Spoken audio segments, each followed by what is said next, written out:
लालची दूध वाला। Moral stories in Hindi. एक समय की बात है, एक छोटे से गांव में रवि नाम का एक दूध वाला रहता था। वह अपने लालची स्वभाव के लिए जाना जाता था। उसके पास एक गाय थी जो पूरे गांव में सबसे स्वादिष्ट और अधिक मात्रा में दूध देती थी। हर सुबह वह दूध निकालता और गांव के लोगों तक पहुंचाता था। पावर्ड बीट अवर्स।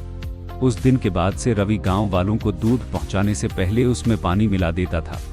उसे लगने लगा था कि वह बहुत चालाक हो गया है और उसके इस काम के बारे में किसी को नहीं पता चलेगा।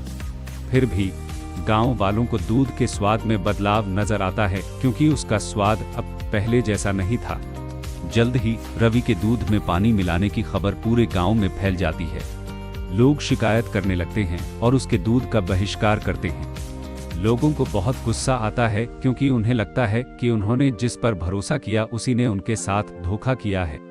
रवि के गलत काम की वजह से उसका धंधा नीचे गिरने लगता है। उसे अपनी गलती का एहसास होता है, लेकिन अब बहुत देर हो चुकी थी। उसकी गांव वालों की नज़र में जो इज्जत थी वह खत्म हो चुकी थी। गांव वाले अब उस पर भरोसा नहीं कर सकते थे और उसका दूध लेने से मना करने लगे। अपने किए पर शर्मिंदा होकर रवि ने फैसला किया कि वह अपने काम करने के तरीके बदलेगा। उसने कसम खा ली कि वह एक ईमानदार व्यापारी बनेगा और गांव वालों का भरोसा वापस जीतेगा।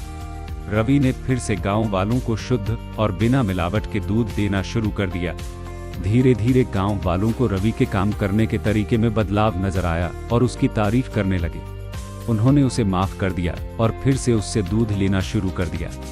रवि ने ईमानदारी के महत्व और लालच के परिणामों के बारे में एक जरूरी सबक सीखा। उस दिन के बाद से रवि एक ईमानदार दूध वाले के नाम से जाना जाने लगा।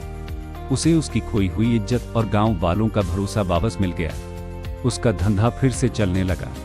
उसे समझ आ गया कि असली सफलता ईमानदार होने और ईमानदारी से दूसरों की सेवा करने से आती है।